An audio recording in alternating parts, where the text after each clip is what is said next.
So Blackstone started in Dayton in 1996, and today we're servicing 30 counties in Ohio. We have 4 main locations: Dayton, Cincinnati, Columbus was our third, and then we expanded to Toledo, and actually we're looking to go to Cleveland before the end of the year as well. And then what we do in the 30 counties that we serve, in addition to having kind of a local hub and the large urban area near a community, we'll set up satellite offices within each rural county adjacent to that market. So we have actually 17 locations, but kind of 4 main hubs that serve those 30 counties. Dayton's a main office, and then the satellite offices are essentially small offices that have 2 or 3 rooms that we use to recruit people that live out in those counties. For instance, Miami County, we're up in Piqua, we have a presence in Greenville and Xenia and so forth. Locally in the Moraine office, we have about 45 employees, administrative, that service 2 different divisions. And the 2 divisions serve both what we call the long-term in-home care needs and also the acute short-term skilled needs. So the long-term needs of our clients are clients who need help with daily living services, personal care, cooking, bathing, maybe just household cleaning. So we have approximately, for the whole Dayton region, serviced out of Moraine, about 400 employees, 400 caregivers. Now probably 2/3 of them work part-time and 1/3 of them work full-time. And they report to the staff that works in the offices. And then on our skill division that does more nursing and therapy work are helping patients recover typically post-surgery after an accident or an illness. And maybe they're helping manage their chronic diseases like congestive heart failure or COPD. And there we have probably 50 nurses and therapists that serve those counties as well. The home health division really started to grow in the 80s and 90s, and then that was a large part of the result of the hospitals going to reimbursement by DRGs, where patients were being kicked out of the hospital sooner. When my mom was born, she was there for 5 or 6 days, but my wife was out in less than 24 or 48 hours. So same thing with the elderly. When they were being discharged from hospitals sooner, they needed additional recovery time. So home health started to help under the acute side, the skilled side, and extend services beyond that long hospital stay. And that has a huge amount of challenges that I'll talk about in a moment. But the long-term care side really started to explode, I think, in the 90s, in Ohio at least, because Ohio was providing an alternative to nursing homes for long-term care. Rather than having to go to a nursing home, we were bringing Medicaid in-home care services to seniors, and a lot of programs that help support that as a lower cost alternative were available, and consumers obviously preferred that. So 9 out of 10 consumers typically who have been surveyed will say that they prefer to age in place in home as opposed to a nursing home. Whether somebody's recovering post-surgery, and maybe the economics drove that industry to grow because it was cheaper to recover at home than being in a Costa hospital, or the option of aging in place for long-term care, which is more daily living assistance as opposed to skilled. Both those industries have grown simultaneously.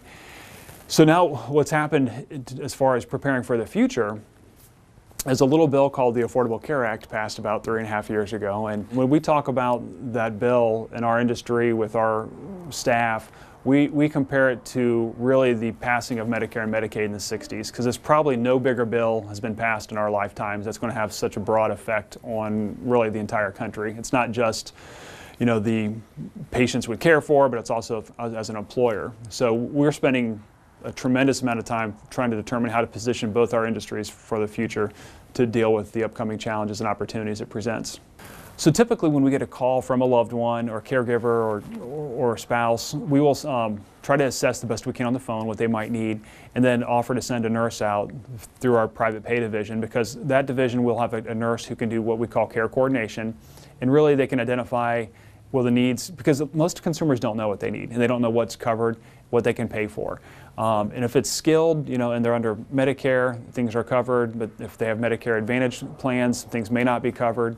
If they have long-term care insurance, if they have the means to pay privately, some services can be covered. If they're low income, there's a lot of great options in Ohio and in Montgomery County that provide, funding as well. So we don't expect consumers to know any of that when they call us. They just know that mom, grandma, husband, wife is struggling. So they call us, we go out and assess the situation face to face. We do the best we can on the phone and try to get the right resource to go visit the family. The home care is one of the fastest growing fields because it's popular for seniors to receive their services at home. So we actually need, in order to recruit, a lot of time we spend at Blackstone advocating the government to reimburse home care on the same level as other, the hospitals and the nursing homes, because if we're going to be the growth area, we need to offer a competitive wage and benefit field. The advantages to working in home care are great.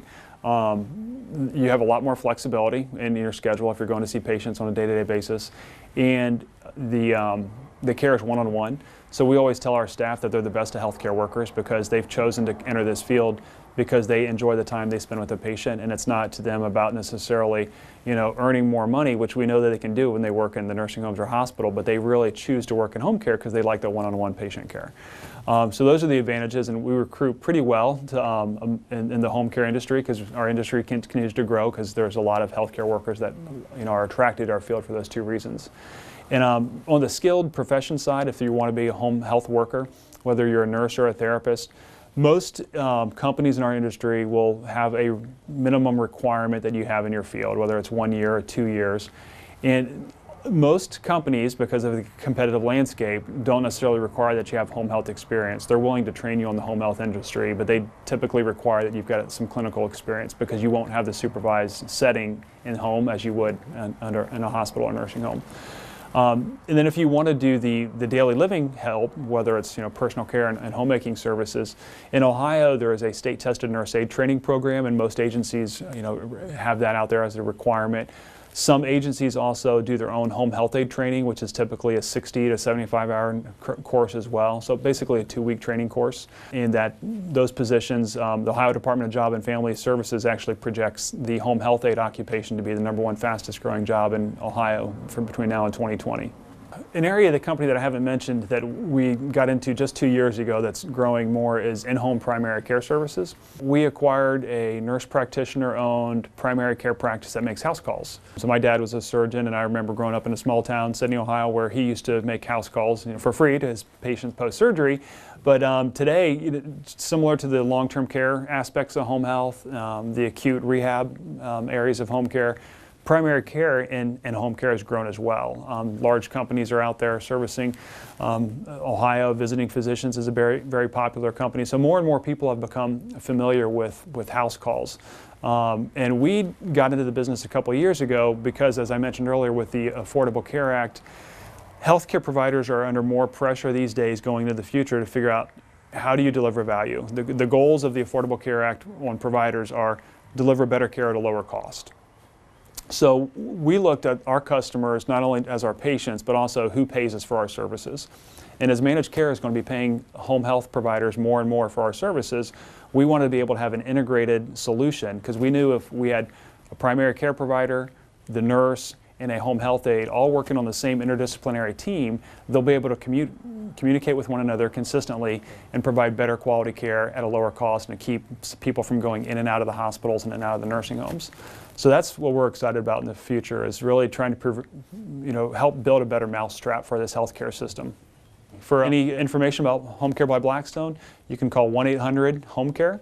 And if you'd like to go to our website, it's www.blackstonehc.com. That's Blackstone HC for home care.